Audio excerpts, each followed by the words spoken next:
Hello students, welcome back. Welcome to the part 20th of chapter 7।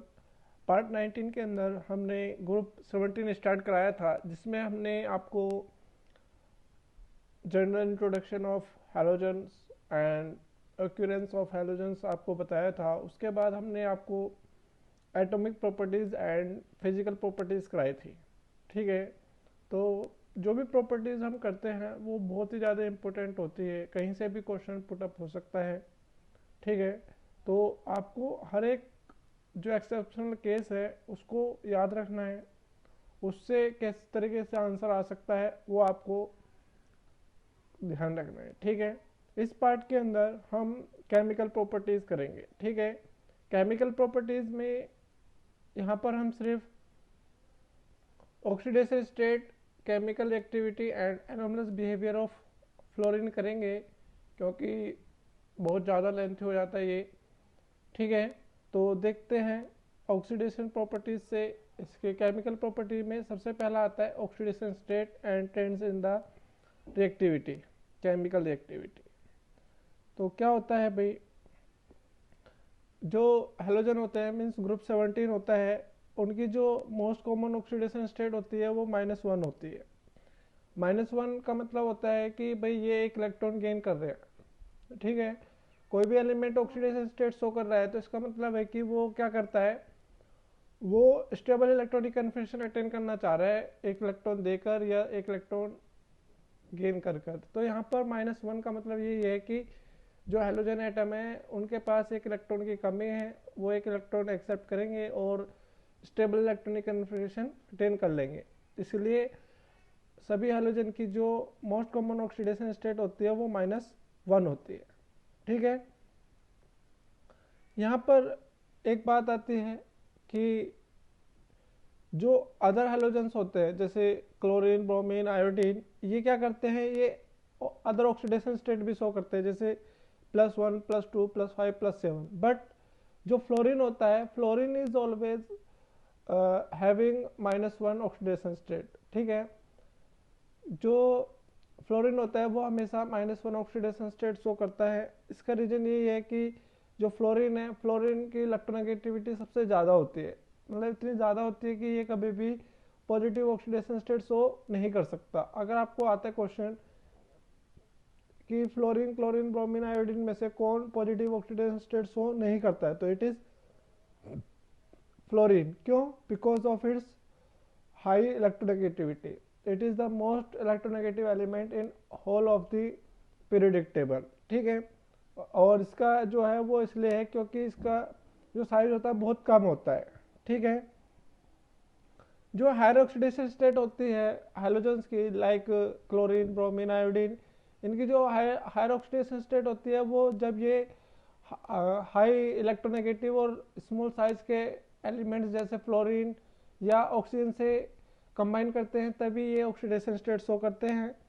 ठीक है, तो और जब ये कंबाइन करेंगे तो क्या बनाते हैं, इंटर हैलोजन बनाते हैं, ऑक्सो एसिड्स बनाते हैं या ऑक्साइड्स बनाते हैं। ठीक है, इंटर हैलोजन का मतलब होता है कि जब दो डिफरेंट हैलोजन आपस में रिएक्ट करके एक कंपाउंड बनाते हैं, उन कंपाउंड को हम बोलते हैं इंटर हैलोजन। ठीक है, इंटर मतलब एक दूसरे के साथ। ठीक है, जो क्लोरीन एंड ब्रोमीन होते हैं वो +4 एंड +6 ऑक्सीडेशन स्टेट भी शो करते हैं in their oxide and oxo acids. ठीक है, आगे समझ में। Now we will move further. All the halogens are reactive. जो हैलोजन होते हैं अपने रेस्पेक्टिव पीरियड में, halogen are reactive because of their high electron gain enthalpy. जो नॉन मेटल होते हैं उनकी जो रिएक्टिविटी होती है वो किसके ऊपर डिपेंड करती है, वो डिपेंड करती है उनके इलेक्ट्रॉन गेन एंथैल्पी पर। और जो मेटल होती है उनकी रिएक्टिविटी डिपेंड करती है किस पर, आयनाइजेशन एंथैल्पी पर। तो जिस नॉन मेटल की इलेक्ट्रॉन गेन एंथैल्पी सबसे ज़्यादा होगी वो उतना ही ज़्यादा रिएक्टिव हो गया। तो इसलिए ग्रुप 17 के अंदर जो फ्लोरीन होता है वो मोस्ट रिएक्टिव होता है। ठीक है, मोस्ट एक्टिव होता है क्योंकि उसकी इलेक्ट्रॉन गेन एंथैल्पी सबसे ज़्यादा होती है, इसलिए इनकी रिएक्टिविटी जो होती है वो डाउन द ग्रुप क्या होती है, डिक्रीज होती चली जाती है। ठीक है, आ रहा है समझ में। तो ये आपको ध्यान रखना है। अब हम बात करते हैं नेक्स्ट, हैलोजन जो होते हैं उनकी जो नेचर होती है वो ऑक्सीडाइजिंग नेचर होती है। All the halogens are oxidising in nature except iodine, ठीक है। और ये ऑक्सीडाइजिंग नेचर क्यों है? Because they have the tendency to accept an electron readily to attain or to gain the stable electronic configuration। Stable electronic configuration पाने के लिए, या आप कह सकते हो कि इसको एक इलेक्ट्रॉन की ज़रूरत होती है ताकि ये अपना जो आउटर मोस्ट सेल होता है उसको कंप्लीट कर सके। तो इसलिए ये जल्दी से एक इलेक्ट्रॉन एक्सेप्ट कर लेंगे और इसी वजह से ये ऑक्सीडाइजिंग नेचर शो करते हैं। जो इनकी ऑक्सीडाइजिंग नेचर होती है वो डाउन द ग्रुप क्या होती है? डिक्रीज होती है, ठीक है। जो फ्लोरीन होता है मीन्स F2 जो है, it is the strongest oxidising agent in whole of the periodic table because of its small size, ठीक है, small size and high electronegativity. The oxidising nature of the halogens decreases down the group. जैसे आप देख सकते हैं यहाँ पर F2 is greater than Cl2 greater than Br2 greater than I2, that is the decreasing order of oxidising nature, ठीक है। जो ऑक्सीडाइजिंग नेचर होता है वो कुछ बातों पर डिपेंड करता है, that is standard electrode potential. तो स्टैंडर्ड रिडक्शन पोटेंशियल अगर पॉजिटिव है तो वो उतना ही ज़्यादा ऑक्सीडाइजिंग नेचर शो करेगा।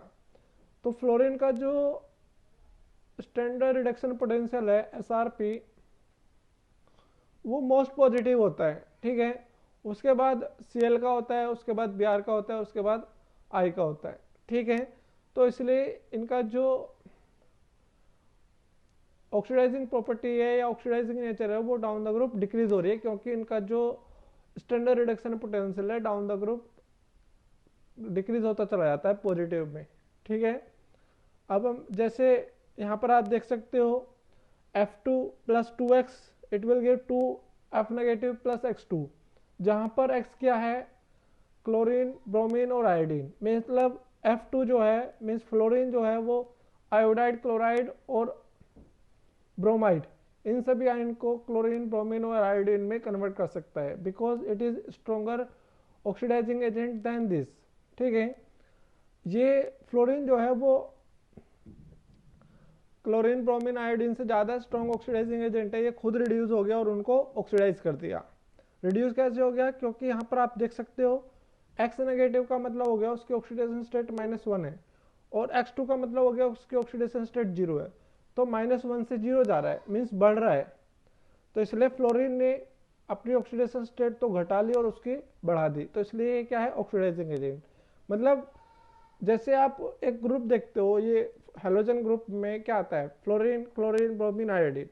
तो जो फ्लोरीन के नीचे वाले हैं ना, जैसे क्लोरीन, ब्रोमीन, आयोडीन, तो वो उनको ऑक्सीडाइज करेगा, लेकिन नीचे वाला ऊपर वाले को ऑक्सीडाइज नहीं कर सकता। जैसे क्लोरीन Cl2 + F नेगेटिव दिया हुआ है तो that is not possible reaction, that is not feasible reaction और it is not spontaneous reaction, ठीक है।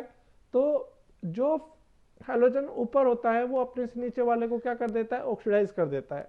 लेकिन नीचे वाला जो हैलोजन होगा वो ऊपर वाले को ऑक्सीडाइज नहीं करेगा, ठीक है। तो ये आपको ध्यान रखना है। जैसे अब Cl2 + 2x नेगेटिव, तो Cl2 के नीचे, Cl के नीचे कौन कौन से आते हैं? Bromine and iodine. तो ये ब्रोमीन और आयोडीन को ऑक्सीडाइज कर सकता है। तो इसलिए हमने यहाँ पर लिखा है X = Br negative and I negative, ठीक है।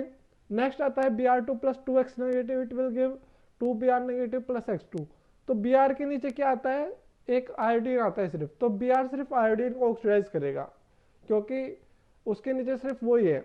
एसिटाइन की हम बात नहीं करेंगे क्योंकि वो रेडियो एक्टिव है, ठीक है। और ये तो हो गया इनका oxidising nature with the reaction with another halide ion. Now we will talk about the relative oxidizing strength on the basis of their reaction with water। तो फ्लोरीन इतना ज़्यादा रिएक्टिव होता है कि वो सॉलिड और गैसेस और लिक्विड स्टेट में हर एक स्टेट में रिएक्शन करके उसको ऑक्सीडाइज कर देता है किसी भी सब्सटेंस को। आप यहाँ पर भी देख सकते हैं कि जब फ्लोरीन को हम वाटर के साथ रिएक्शन करते हैं, it oxidise the water into oxygen. Water के अंदर ऑक्सीजन की ऑक्सीडेशन स्टेट -2 होती है, लेकिन जब ये ऑक्सीजन में कन्वर्ट हो जाएगा तो इसकी ऑक्सीडेशन स्टेट कितनी हो जाएगी, 0 हो जाएगी, मतलब -2 से 0 जा रहा है, मतलब ऑक्सीडाइज हो गया। तो वाटर के साथ इसकी रिएक्शन होती है F2 plus 2F2 plus 4H2O, it will give 4F negative plus 4H positive plus O2, तो इसको ऑक्सीडाइज कर देता है। लेकिन जो क्लोरीन एंड ब्रोमीन होते हैं, Cl2 एंड Br2 होते हैं, वो एक हाइड्रोहेलिक एसिड बनाते हैं और हाइपोहेलस एसिड बनाते हैं, मीन्स HX और HOX, HX and HOX। HX को बोलते हैं हम हाइड्रोहेलिक एसिड, ठीक है, और HOX को बोलते हैं हम हाइपोहेलस एसिड, ठीक है। और लेकिन जो आयोडीन होती है वो वाटर के साथ रिएक्शन नहीं करती है, इट इज नॉन स्पॉन्टेनियस, का मतलब यही होता है कि रिएक्शन नहीं करती है, जबकि वो आई नेगेटिव जो होता है वो खुद ऑक्सीडाइज हो जाता है और वाटर को रिड्यूस कर देता है इन एसिडिक मीडियम, ठीक है। आप देख सकते हैं यहाँ पर 2F2 plus 2H2O, it will give 4H positive plus 4F negative plus O2, यहाँ पर ये रिएक्शन हो गई। X2 plus H2O, it will give HOX and HX, and that is X is Cl and Br, जहाँ पर X क्या है, Cl and Br है। ये आप ध्यान रखेंगे कि वाटर के साथ डिफरेंट रिएक्शन होती है, ये पूछ सकते हैं आपसे। आप अगर इंटेक्स क्वेश्चन देखते हैं और अगर आप एग्जाम्पलर क्वेश्चन और इंटेक्स क्वेश्चन और एक्सरसाइज क्वेश्चन भी साथ के साथ कर रहे हैं, that will be very beneficial for you, because it will give you the idea about how question are asked in this particular part of the chapter or theory। आप यहाँ पर देख सकते हैं जो 4I नेगेटिव होता है वो ऑक्सीजन को रिड्यूस करके उसको वाटर में कन्वर्ट कर देता है और खुद आयोडीन में कन्वर्ट हो जाता है इन द एसिडिक मीडियम। तो sorry 4I negative plus 4H positive, it will give 2I2 plus 2H2, ठीक है। now we will talk about the anomalous properties of fluorine। Fluorine की जो जैसे अदर एलिमेंट है ग्रुप पी ब्लॉक एलिमेंट्स के group period second के element होते हैं, वो एनोमलस बिहेवियर शो करते हैं, उसी तरीके से फ्लोरीन भी being the first element of its group it will show the anomalous behaviour, ठीक है। जैसे हाई इलेक्ट्रोनेगेटिविटी हो गया, स्मॉल साइज हो गया, एब्सेंस ऑफ डी ऑर्बिटल हो गई, हाई इलेक्ट्रोड पोटेंशियल हो गया, हाई आयनाइजेशन एंथैल्पी हो गया, ठीक है। तो इन एनोमलस प्रॉपर्टी की वजह से क्या होता है, इसकी आयनिक एंड एटॉमिक जो रेडियाई होती है वो डिक्रीज हो जाती है, melting point and boiling point वो भी कम होता है, बॉन्ड डिसोसिएशन एंथैल्पी कम होती है, इलेक्ट्रॉन गेन एंथैल्पी भी कम होती है, ठीक है। तो अगर आपसे पूछा जाए कि इलेक्ट्रॉन गेन एंथैल्पी जो होती है फ्लोरीन की वो क्लोरीन से कम क्यों होते हैं, because of its small size there will be repulsion between the small TP orbitals and the incoming electron, ठीक है। तो इस तरीके से आप इसको बता सकते हैं। इन एनोमलस प्रॉपर्टी की वजह से क्या क्या इसमें डिफरेंस होता है। यहाँ पर एक क्वेश्चन भी है आपके पास, कौन सा, कि जो क्या होता है कि आपका इंटेक्स क्वेश्चन मैंने देखा था, उसमें दे रखा था कि एनोमलस बिहेवियर, ऐसी दो प्रॉपर्टी बतानी है जिसमें फ्लोरीन एनोमलस बिहेवियर शो करता है। तो आपके पास ऐसी बहुत सारी प्रॉपर्टी आ चुकी हैं, जैसे इसकी जो इलेक्ट्रॉन गेन एंथैल्पी होती है वो क्लोरीन से कम हो गई, बॉन्ड एंथैल्पी इसकी Cl2 से कम हो जाती है।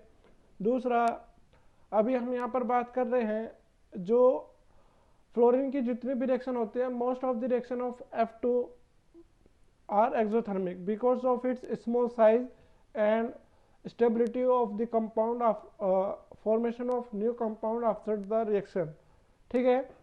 तो क्या होता है, जो फ्लोरीन होता है, फ्लोरीन की जितनी भी रिएक्शन होती हैं वो सभी एक्सोथर्मिक होती हैं because of its small size, ठीक है। जो फ्लोरीन होता है, फ्लोरीन सिर्फ एक ही टाइप का ऑक्सो एसिड बनाता है, that is HOF, hypofluorous acid, ठीक है। जो अदर हैलोजन होते हैं वो एक से ज़्यादा ऑक्सो एसिड बना सकते हैं। ये एक ही टाइप का ऑक्सो एसिड क्यों बनाना है, because it does not have vacant D orbitals.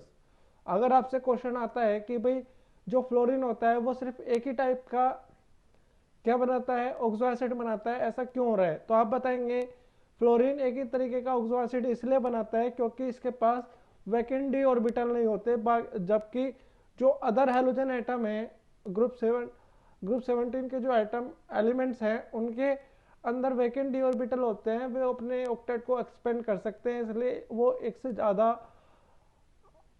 Oxo acids बना सकते हैं। ठीक है, now we will talk about the hydride means hydride of fluorine only.